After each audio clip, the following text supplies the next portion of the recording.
하나님 말씀 여호수아서 8장 18절에서 35절까지 말씀입니다. 여호와께서 여호수아에게 이르시되 내 손에 잡은 단창을 들어 아이를 가리키라. 내가 이 성읍을 내 손에 넘겨주리라. 여호수아가 그의 손에 잡은 단창을 들어 그 성읍을 가리키니 그의 손을 드는 순간에 복병이 그들의 자리에서 급히 일어나 성읍으로 달려 들어가서 점령하고 곧 성읍에 불을 놓았더라. 아이 사람이 뒤를 돌아본즉 그 성읍의 연기가 하늘에 닿은 것이 보이니 이 길로도 저 길로도 도망할 수 없이 되었고 광야로 도망하던 이스라엘 백성은 그 추격하던 자에게로 돌아섰더라.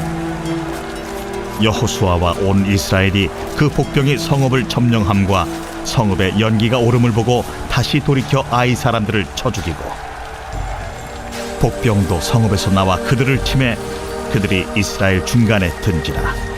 어떤 사람들은 이쪽에서 어떤 사람들은 저쪽에서 쳐 죽여서 한 사람도 남거나 도망하지 못하게 하였고 아이 왕을 사로잡아 여호수아 앞으로 끌어왔더라. 이스라엘이 자기들을 광야로 추격하던 모든 아이 주민을 들에서 죽이되 그들을 다 칼날에 엎드러지게 하여 진멸하기를 마치고 온 이스라엘이 아이로 돌아와서 칼날로 죽이매 그날에 엎드러진 아이 사람들은 남녀가 모두 12,000명이라. 아이 주민들을 진멸하여 바치기까지 여호수아가 단창을 잡아 든 손을 거두지 아니하였고 오직 그 성읍의 가축과 노략한 것은 여호와께서 여호수아에게 명령하신 대로 이스라엘이 탈취하였더라. 이에 여호수아가 아이를 불살라 그것으로 영원한 무더기를 만들었더니 오늘까지 황폐하였으며 그가 또 아이 왕을 저녁 때까지 나무에 달았다가 해질 때에 명령하여 그의 시체를 나무에서 내려 그 성문 어귀에 던지고 그 위에 돌로 큰 무더기를 쌓았더니 그것이 오늘까지 있더라. 그때의 여호수아가 이스라엘의 하나님 여호와를 위하여 에발산에 한 제단을 쌓았으니 이는 여호와의 종 모세가 이스라엘 자손에게 명령한 것과 모세의 율법책에 기록된 대로 쇠 연장으로 다듬지 아니한 새 돌로 만든 제단이라. 무리가 여호와께 번제물과 화목제물을 그 위에 드렸으며 여호수아가 거기서 모세가 기록한 율법을 이스라엘 자손의 목전에서 그 돌에 기록하며 온 이스라엘과 그 장로들과 관리들과 재판장들과 본토인뿐 아니라 이방인까지 여호와의 언약궤를 맨 레위 사람 제사장들 앞에서 궤의 좌우에 서되 절반은 그리심산 앞에 절반은 에발산 앞에 섰으니 이는 전에 여호와의 종 모세가 이스라엘 백성에게 축복하라고 명령한 대로 함이라. 그 후에 여호수아가 율법책에 기록된 모든 것대로 축복과 저주하는 율법의 모든 말씀을 낭독하였으니 모세가 명령한 것은 여호수아가 이스라엘 온 회중과 여자들과 아이와 그들 중에 동행하는 거류민들 앞에서 낭독하지 아니한 말이 하나도 없었더라. 아멘. 오늘 말씀 여러분 두 가지 사건이 말씀이 등장을 하고 있습니다. 첫 번째는 여러분 우리가 그 아이성 전투, 이스라엘과 아이성의 전투에 대한 말씀을 들었잖아요. 어떻게 됐습니까? 첫 번째 전투에서는 아이성 전투에서 졌습니다. 문제는 뭐였느냐? 아간의 불순종 때문에 여리고 성에서 아무것도 건드리지 말라고 하셨던 말씀을 어겼기 때문에 패배하게 됐죠. 그리고 다시 올라가려고 하는데 여호수아의 마음 가운데 이제 불안한 마음도 또 두려움도 있었습니다. 그리고 내 생각대로 했던 첫 번째 전투가 이렇게 떠올랐던 그런 말씀이죠. 그래서 아간의 문제가 해결이 되고 또 다시 이제 아이성으로 이제 올라가게 되는 그런 내용입니다. 그런데 이번에 아이성에 올라갈 때는 첫 번째 올라갈 때는 완전히 다른 그런 모습을 하나님께서 알려주세요. 그 방법이 뭐냐? 매복입니다. 매복. 뭐 군대를 갔다 오신 분들은 그 매복에 대한 특징이 있는 걸 아실 거예요. 매복이라고 하는 것은 이런 겁니다. 적군이 보이지 않는 곳에 완전히 숨어 있어야 돼요. 적군이 보이지 않는 곳에 완전히 숨어 있어야 되고 가만히 오랫동안 있어야 됩니다. 또 소리를 내면 안 됩니다. 매복. 그러면 그런 그러면 내가 있는 그 위치가 발각이 되기 때문에 소리도 내면 안 되고 계속 기다리다가 지휘관이 뭔가를 명령을 딱 할 때 정확히 탁 튀어나와 가지고 전쟁을 해야 되는, 그게 바로 매복입니다. 그래서 매복은 가만히 적군이 올 때까지, 지휘관이 말할 때까지 가만히 숨어 있다가 한 번에 확 튀어나가서 싸우는 전투 방법이 바로 매복이라고 하는 그런 전투 방법이죠. 그래서 이 매복은 인내가 필요하고 순종을 해야만 그 전쟁에서 이길 수 있는 그런 방법입니다. 근데 하나님께서 지금 이스라엘에게 이런 매복의 방법으로 전쟁을 하게 하셨다는 거예요.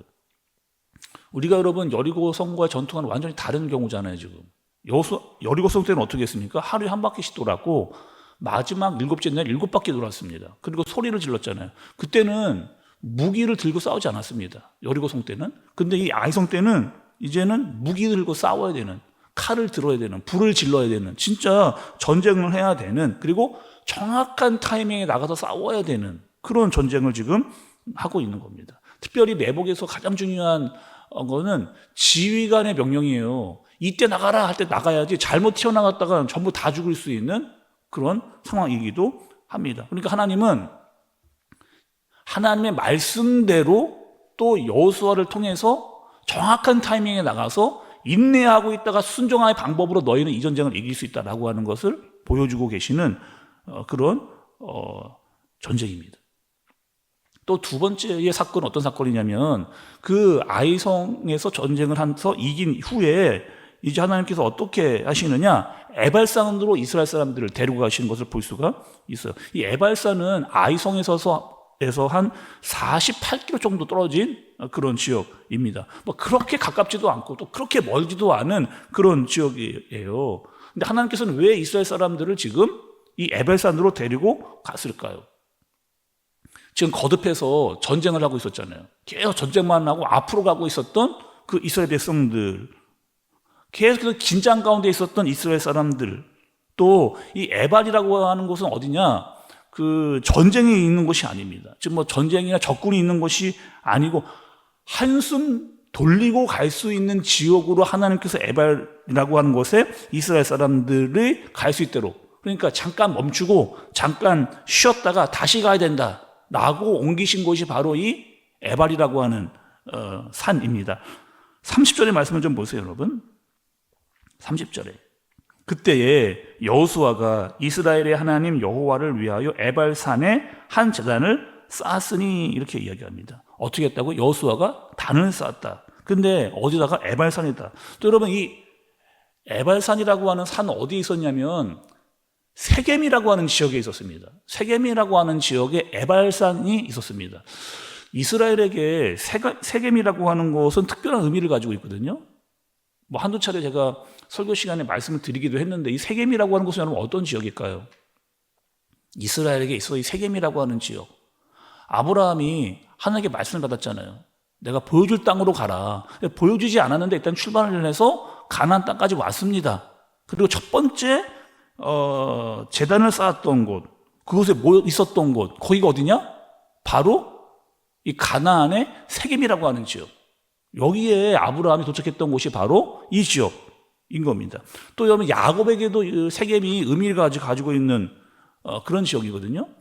야곱이 형과 아버지를 속여 도망을 갔습니다. 그리고 외삼촌 라반의 집에서 고생을 하다가 20년 만에 집으로 돌아왔어요. 한번 생각해 보시죠, 여러분. 야곱의 인생. 도망갈 때는 혼자 도망갔거든요.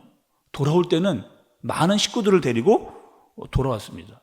그러니까 돌아와 보니까 내가 혼자 갔다가 여러 식구들을 데려와서 안전하게 내가 돌아왔구나. 하나님이 반드시 돌아오게 해주신다고 했는데 반드시 진짜 이것에 도착을 했네? 이게 엄청난 하나님의 큰 은혜구나 라고 해서 그곳에 제단을 쌓았던 곳도 바로 어디다? 바로 세겜이라고 하는 그런 지역. 그러니까 여러분, 이스라엘에게 있어서 세겜은요 굉장히 의미가 있는 지역이에요. 왜? 하나님이 약속하신 것을 이룬 것을 깨닫게 하시는 지역이 바로 세겜이라고 하는, 그러니까 아브라함을 통해서, 야곱을 통해서 반드시 내가 너와 한 약속을 지키겠다라고 하는 것을 깨닫고 알게 한 지역이 바로 이 세겜이라고 하는 그런 지역입니다. 근데 지금 하나님께서 한참 정쟁 중이었던 이스라엘 사람들 세겜으로 데리고 왔습니다. 그럼 뭘 이야기하시는 걸까요? 내가 너희와 한 약속이 있다는 거예요. 반드시 지키겠다라고 하던 그 약속을 깨닫게 하시는 그 사실을 지금 알려주시는 겁니다. 또 그 세겜에는 두 개의 산이 있었어요. 한 산은 어디냐? 에발이라고 하는 산이고 또 한 산은 그리심산이라고 하는 산입니다. 우리가 주일날 여호수아서 말씀을 들었을 때 우리 에발산과 그리심산에 대해서 말씀 좀 드렸거든요. 이 에발산은 어떤 산이냐? 저주를 선포한 그런 산이고 그리심이라고 하는 산은 축복을 선포한 그런 산입니다. 그런데 이 에발산과 그리심산은 서로 마주보고 있는, 근데 지금 하나님께서 제단을 쌓아라 말씀하셨거든요. 근데 원래 그러면 어디다 제단을 쌓는 게 맞아요? 그죠? 축복의 땅이었던 그리심산에다가 제단을 쌓는 게 맞는데, 아니 지금 말씀은 어디다 쌓으라는 거예요? 에발산에다가. 아니 저주를 선포했던 그 에발산에다가. 그래서 지금 어떻게 하느냐, 여호수아가 이스라엘 지파를 반으로 나눕니다. 6지파씩. 그리고 한 팀은 그리심산에, 한 팀은 에발산에, 그렇게 두 팀으로 나눠서 각각 산으로 보내는 거예요. 그리고 남자, 여자, 아이들, 어르신들 다 나와서 율법을 통독하게 해라, 낭독하게 해라. 그래서 온 산에 하나님의 말씀이 울려 퍼지도록 그렇게 이야기하는 거죠. 그리고 그 산에서 번제와 화목제를 드리게 됩니다. 자, 여러분 여기서 한번 우리 생각을 하고 넘어가시죠. 하나님은 왜 이스라엘 사람들을 에발산으로 데려가서 제단을 쌓게 하고 또 두 산에다가 또 번제와 화목제를 드리게 하셨을까요? 에발산이 어떤 산이었다고요? 저주를 선포하는 땅이었잖아요.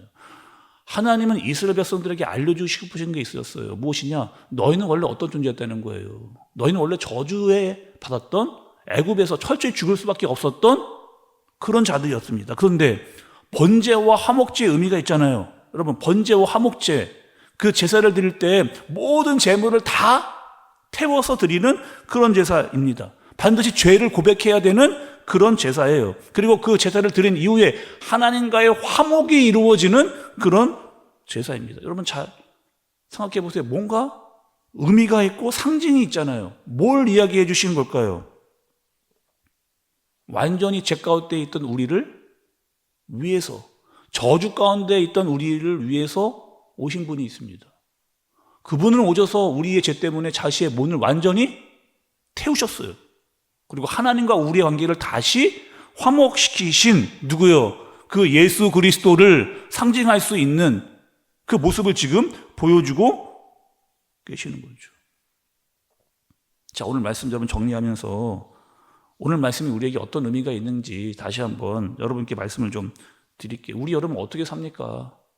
세상에 살잖아요. 세상에서 어떻게 살아요? 치열하게 삽니다. 마치 전쟁과 같은 그런 세상을 우리가 살고 있어요. 막 앞을 보면서 우리는 전진하고 있는 그런 삶을 살고 있습니다. 주일이 되면, 오늘 주일이 되면 다 교회로 다시 들어오는, 하나님께서 세상에서의 전쟁을 잠시 멈추고 다시 교회로 와서 뭐 하라는 거예요? 쉬라는 거예요. 안식을 가지라는 거예요. 하나님의 말씀으로 재충전하라고 이야기를 하시는 겁니다. 그리고 다시 세상으로 나갈 준비를 하라 말씀을 하시는 거죠. 예수님도 이런 말씀하셨습니다. 수고하고 무거운 짐 지더라 다 내게로 오라. 내가 너희를 쉬게 하리라. 여러분, 그래서 우리는 하나님을 예배하고 다시 힘을 얻고 또 재충전하는 영적인 힘을 얻는 그런 은혜가 있는, 또 세상에 열심히 싸우다가 다시 교회로 와서 하나님의 말씀으로 회복되어져서 주의 말씀으로 말미암아 살아가는 그런 인내와 순종을 배우고 하나님의 말씀으로 나가 싸울 수 있는 그 은혜와 능력을 갖고 채울 수 있는 저와 여러분들 되어지시길 예수님의 이름으로 축복합니다. 기도하겠습니다. 하나님 아버지, 하나님께서 자기 백성의 상황을 너무나 잘 아십니다. 싸울 때는 싸우게 하시고 또 쉴 때는 쉬게 하셨습니다. 이스라엘에게 그렇게 하셨듯이 하나님, 우리도 하나님의 백성으로 살게 하여 주옵소서. 힘을 쓸 때와 뺄 때를 알게 하시고 또 충전해야 될 때와 회복돼야 할 때를 알게 하여 주옵소서. 무엇보다 하나님의 말씀과 능력으로 채우고 세상에서의 많은 싸움을 이길 수 있는 능력이 있게 하여 주옵소서. 예수님의 이름으로 기도드리옵나이다. 아멘.